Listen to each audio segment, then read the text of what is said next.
Bonjour à toutes et à tous, je suis Louise Brouez, ingénieure agronome spécialisée en nutrition, et vous écoutez Révolutions alimentaires, un podcast produit par Darwin Nutrition. Pour notre 5e épisode, nous allons rêver d'être sur l'estran, à respirer le grand vent et parler algues. Vous avez chaussé vos bottes en caoutchouc ?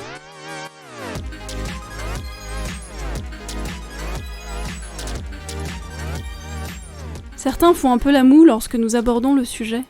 Et pourtant les algues sont de véritables trésors nutritionnels, parfaites dans le cas d'un régime végétarien équilibré, et bien cuisinées, elles sont tout simplement exquises.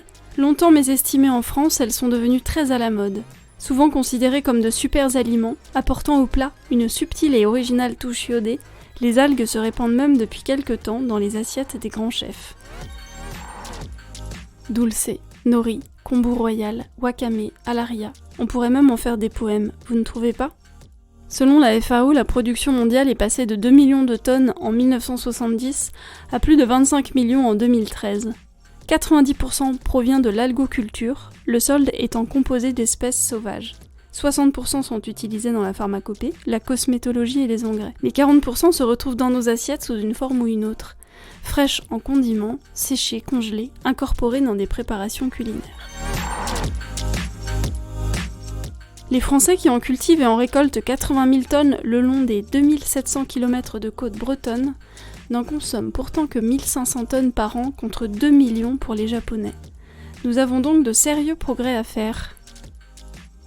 Pour naviguer sur ce sujet hauturier, j'ai la chance d'accueillir aujourd'hui Régine Keva, joyeuse bretonne soucieuse de la planète et de l'état de nos assiettes. Auteure depuis plus de 20 ans, elle a publié des livres chez différents éditeurs comme Hachette, Larousse, Flammarion et Marabout, en diversifiant ses sujets. Après une collection pédagogique, elle s'est tournée vers la vulgarisation scientifique puis vers les livres pratiques. C'est au cours d'une sortie algues en Bretagne qu'elle a découvert ces végétaux marins pour lesquels désormais elle se passionne. Elle anime des conférences, des formations, des sorties algues et des ateliers cuisine aux algues, destinés au grand public. Elle a écrit plusieurs livres sur les algues, dont Le super pouvoir des algues chez Larousse et Algues gourmandes, coécrit avec la chef Catherine Lejoncourt aux éditions Flammarion. Bonjour Régine, ravie de vous avoir avec nous aujourd'hui. Comment vous êtes-vous intéressée aux algues ? Dites-nous. Bonjour Louise, bonjour tout le monde. Les algues, en fait, je suis arrivée un peu, par hasard. J'ai fait une sortie algues avec une association il y a maintenant 12 ou 13 ans, peut-être même 14 ans. Et c'est une association qui était là aussi pour présenter les richesses du Trégor et de la Bretagne, qui est l'endroit où j'habite. Et en fait, quand j'ai fait cette sortie algues, je me suis dit: «Mais c'est quoi ce truc? On marche sur des aliments, on dénigre le bord de mer, alors qu'en fait, tout ça, c'est bon pour la santé. On peut en faire des médicaments, on peut en faire du bioplastique, on peut en faire, de la vaccination pour les plantes, on peut en faire plein de choses et on ne le sait pas». Donc tout a commencé ce jour-là, le jour, où j'ai fait une sortie algues et un atelier cuisine. Quels sont les différents types d'algues et lesquels pouvons-nous consommer ? Alors au cours de cette sortie algues, juste après, en fait, je me suis mise à écrire des livres parce que j'ai voulu transmettre mon savoir et c'est à partir de ce moment-là que j'ai appris les différentes sortes d'algues. Il y a donc des algues rouges, des algues vertes, des algues brunes. On a sur l'estran en Bretagne et en Bretagne du Nord plus précisément entre 700 et 800 variétés d'algues. Elles sont toutes comestibles, il y a 0 algue toxique, hein, ça n'existe pas les algues toxiques. Et donc on peut consommer toutes les algues pourvu qu'elles soient accrochées sur le rocher et cueillies dans un endroit où l'eau est propre. Tout ça pour dire qu'on pourrait tout manger s'il fallait. Après, il y a des algues moins bonnes que d'autres, mais dans le commerce, vous n'en trouverez que 10 et voilà, quand je dis 10, c'est plutôt 7 ou 8, hein. Donc vous voyez, on part d'un nombre, énorme qui est 700-800 et on chute seulement à 7 algues à peu près, qui sont vendues dans le commerce. Donc vous imaginez toute l'ampleur de la découverte possible qui reste encore à faire. Toutes les algues sont comestibles donc. Et quelle est votre algue préférée à vous, personnellement ? Alors, moi, il y a une algue d'un point de vue esthétique que je trouve très, très belle, c'est Alaria esculenta. Elle ressemble à une grande plume. Elle est très difficile à trouver, on la trouve rarement sur les strands, c'est peut-être aussi pour ça que je l'aime bien, parce qu'elle est rare. Elle a un goût, un petit peu sucré, mais pas trop. Sinon, évidemment, le wakame a un goût absolument délicieux. Et pour ceux qui ont l'habitude de bien connaître les algues, la dulce est vraiment très très bonne. Voilà. Maintenant, quand je vais sur l'Estran, c'est-à-dire sur cette zone de balancement des marées, il y a une petite fougère que tout le monde aime, qui est délicieuse. On l'appelle le poivre de mer. Celle-là aussi est délicieuse, mais voilà, je pourrais encore vous en citer encore 5 que j'adore, mais je vais me calmer. Ça donne envie de les goûter. Et alors pour en venir à l'aspect santé, quels sont les bienfaits de ces algues? Je sais qu'ils sont nombreux, mais est-ce que vous arriveriez à nous les résumer? Alors les bienfaits des algues, ça dépend en fait de leur couleur, hein. On va avoir les algues vertes par exemple, alors je répète, elles sont comestibles, hein. On parle beaucoup des algues vertes en Bretagne, mais on parle des échouages et les échouages, c'est parce que les algues ont des, des molécules sulfatées et que ces sulfates, rentrent en décomposition et produisent un gaz, hein, comme si on laissait du chou pourrir, hein. Mais sinon les algues vertes sont vraiment très bonnes pour la santé. Les algues vertes vont nous apporter du magnésium, du fer, du calcium, de la vitamine B12 et des protéines. Ensuite, on a des algues rouges comme la dulce, la nori, qui sont très concentrées en protéines. On va avoir des protéines végétales, à peu près 40 à 45% sur matière sèche, donc c'est beaucoup. On va avoir des vitamines B aussi, le groupe B. On va avoir du manganèse, du potassium sur les algues rouges. On les consomme bon, surtout pour les protéines, hein. Et puis les algues brunes, elles, comme les laminaires, ce qu'on appelle le kombu, les haricots de mer, elles vont nous apporter beaucoup de fibres. Et évidemment, elles sont très chargées en iode, peut-être un peu trop, donc il faut les manger avec parcimonie. Voilà. Puisqu'elles peuvent nous apporter une surcharge d'iode, donc on va en manger peu. Et puis, on va les manger surtout pas crues, mais cuites,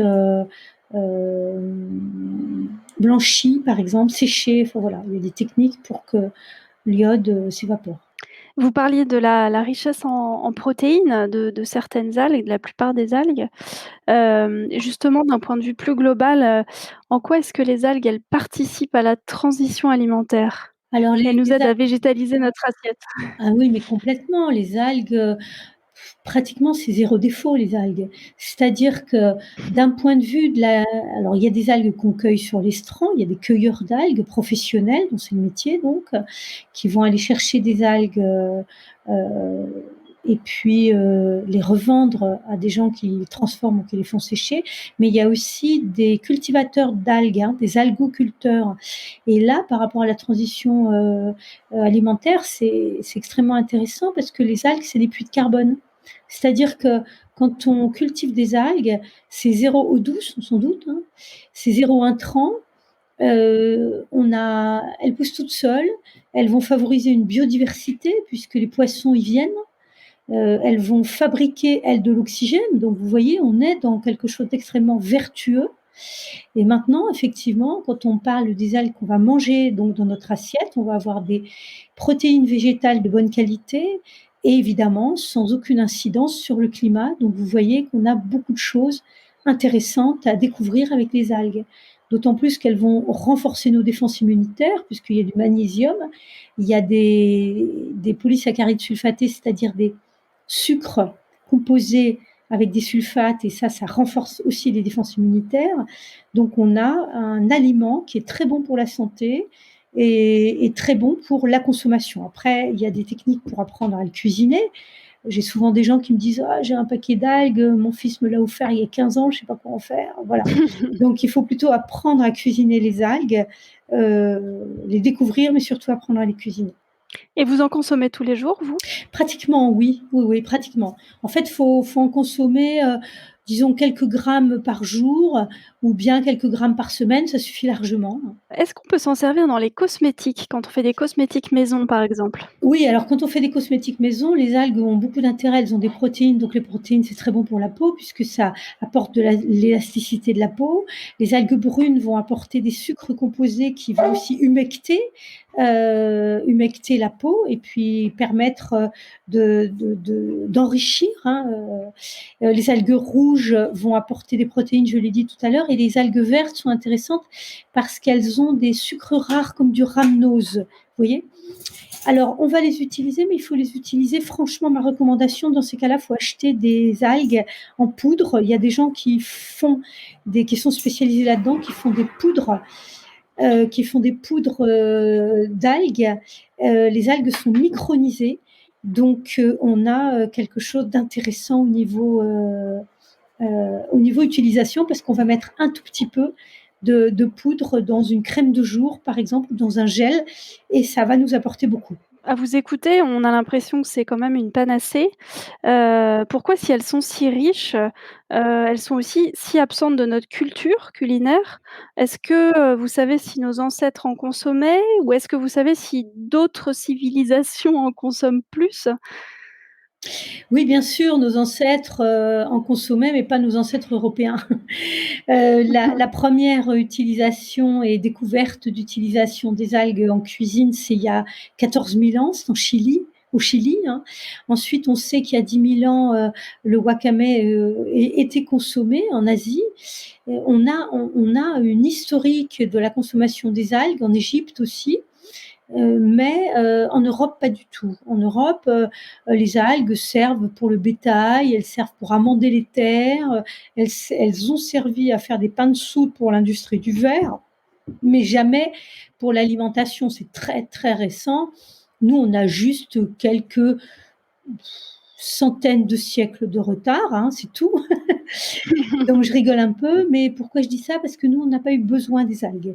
Quand on étudie les pays, quand on observe les pays qui ont mangé des algues, c'est des pays qui ont une longue côte maritime et puis qui ont peu de terre, comme le Chili ou comme le Japon. Nous, on n'a pas eu besoin des algues. On a eu les vaches, on a eu les cochons, on a eu les pommes de terre, on a eu le blé, le pain, donc pas besoin des algues, pas besoin de se tourner vers la mer. La mer a beaucoup été une ennemie, hein, et pas du tout une amie. C'est très récent, avec les loisirs, que la mer devient une amie et qu'on se dit tiens, il y a peut-être des choses à manger, des huîtres, des moules, etc. Et tiens, ah bah ça alors incroyable, des algues, voilà. Donc on est dans une découverte de l'alimentation venant de la mer, qui est une découverte extrêmement récente pour nous, contrairement aux Coréens, aux Chinois, aux Japonais et aux Chiliens qui, eux, consomment les algues depuis plusieurs siècles, hein. On est sur 140 siècles, hein, donc c'est énorme. On a un petit peu de choses à rattraper de ce côté-là. Et Oui, au niveau de la pollution, on parle beaucoup de pollution de la mer. Est-ce que les algues, en pâtissent, ou est-ce qu'elles ont, oui. Alors c'est le point elles ont faible. développé c'est le point faible, d'accord. C'est le point faible, c'est-à-dire que les algues fixent les métaux lourds. Donc vous prenez des algues à Fukushima, ben forcément elles ne sont plus consommables. Elles ne sont plus consommables, mais elles peuvent servir à assainir l'eau. Mais dans ce cas-là, faut plus les manger, quoi, puisqu'elles captent les métaux D'accord. lourds. Alors ceci veut dire que quand on va cueillir soi-même les algues, il faut qu'on soit sûr de la qualité de l'eau, que ce soit en Bretagne ou ailleurs. Il faut qu'on soit sûr que l'eau n'ait pas de métaux lourds. Et en ce moment, il y a une petite suspicion de métaux lourds dans l'eau française, hein, que ce soit en Bretagne ou sur la zone atlantique. Je pense que c'est un point d'investigation qu'il va falloir mener dans les années qui viennent pour vérifier la qualité des eaux. Cela dit, en pleine mer, on a beaucoup plus de qualité que de risque. Le risque, il est au bord de l'eau, hein. Il y a 2 ans à peu près, D'accord. 3 ans, un risque de tritium qui était dans l'eau, qui est un métal. Il y a aussi des risques nucléaires, hein, tout le monde le sait, reste un sujet tabou, mais il ne faut pas avoir peur de le dire puisque ça peut nous impacter. Donc, on va protéger le consommateur en disant attention, si vous achetez des algues, demandez l'analyse des métaux lourds et si vous-même vous allez en cueillir, eh bien, vérifiez la qualité des eaux. Voilà. Lorsque nous avons préparé cet échange, toutes les 2, vous avez beaucoup insisté justement sur le verbe cueillir et non pas ramasser, vous m'avez corrigée. Est-ce que vous pouvez nous expliquer justement où est-ce qu pourquoi les cueillir? Où est-ce qu'on les cueille? Et peut-être plus largement pour ceux qui n'ont pas la chance de vivre au bord de la mer et a fortiori en Bretagne, où est-ce qu'on peut les trouver? Dans quel magasin? Alors pour ceux et celles qui peuvent aller en bord de mer cueillir les algues, on va donc vérifier la qualité des eaux, je viens d'en parler et puis il faut effectivement que l'algue soit vivante, c'est-à-dire fixée à un rocher ou fixée à une algue, elle-même fixée au rocher, puisqu'il y a des algues qui poussent sur d'autres algues, elles sont épiphytes, hein. Donc on est sur le verbe cueillir pour cette raison-là. Quand on utilise le verbe ramasser, eh bien, on a une sensation, le verbe induit la sensation que l'algue est flottante. Je parlais tout à l'heure des marées vertes, mais il existe aussi des marées brunes et des marées rouges, puisque les algues peuvent se décomposer, peuvent être arrachées par les tempêtes et peuvent à ce moment-là échouer sur les plages. Et dans ce cas-là, évidemment, ces algues-là, on n'y touche pas, puisqu'on ne sait pas où elles sont allées. Elles peuvent être chargées en métaux lourds, elles peuvent être chargées en quoi que ce soit. Donc on peut les utiliser, par exemple, au jardin, mais on ne va surtout pas les manger. Voilà pourquoi j'insiste sur le verbe cueillir. La deuxième raison aussi, c'est qu'on n'arrache pas les algues. On va être comme avec les plantes, on va prendre des ciseaux et on va les couper en laissant le stipe, c'est-à-dire la petite attache, disponible sur le rocher de manière à ce que l'algue puisse de nouveau pousser pour les algues qui repoussent. Voilà. Très bien. Et où est-ce qu'on les trouve dans quel magasin? Alors oui, pour ceux qui n'ont pas cette chance-là, eh bien, on va aller dans des magasins type, Naturalia, Biocoop, les magasins qui vendent des produits naturels et puis des magasins, des poissonneries et puis les grandes surfaces aussi vendent des algues séchées, et des algues, parfois conservées au sel, donc il faut vraiment apprendre à les dessaler pour pouvoir les consommer après. Voilà, donc elles sont vendues. C'est une très très bonne solution d'acheter les algues. Ça évite de les rincer, de les nettoyer, de les faire sécher soi-même, etc. Est-ce qu'il y a des contre-indications à la consommation d'algues? Oui, j'en parlais tout à l'heure, la contre-indication, c'est la surcharge en iode, hein. Pour des gens qui sont en D'accord. hyperthyroïdie, eh bien vraiment, ils n'ont droit ni aux poissons, ni aux fruits de mer, ni aux algues, hein. On est dans quelque chose d'assez chargé en iode, donc on ne consomme pas d'algues. Très bien, vous nous avez mis, l'eau à la bouche, à travers toutes ces questions. Comment les cuisiner? Vous en avez un petit peu parlé, mais comment on peut, commencer pas à pas à les insérer peut-être dans des, recettes de tous les jours? Et dernière question ensuite, est-ce que vous auriez une ou 2 justement idées de recettes, pour nos auditeurs? Oh bah, je vais faire du tout en un. Je vais vous dire à la fois comment les cuisiner et puis, donner quelques petites recettes. Alors le mieux vraiment pour démarrer, c'est d'acheter, un mélange qui existe pratiquement dans tous les magasins de produits bio, qui s'appelle le mélange des 3 algues. Alors il porte des noms différents selon les producteurs. On va avoir 2 algues rouges, donc de la dulse et de la nori, plus l'algue verte, notre chère algue verte et on va avoir des petits flocons, donc la taille dépend de la façon dont on a découpé ces algues-là. Elles peuvent être en forme d'épices, donc très fines. Elles peuvent être en flocons petits, moyens, disons, et puis en flocons plus gros. Donc moi, je conseille toujours la taille intermédiaire, les flocons moyens. Et donc, vous commencez par acheter ce paquet-là.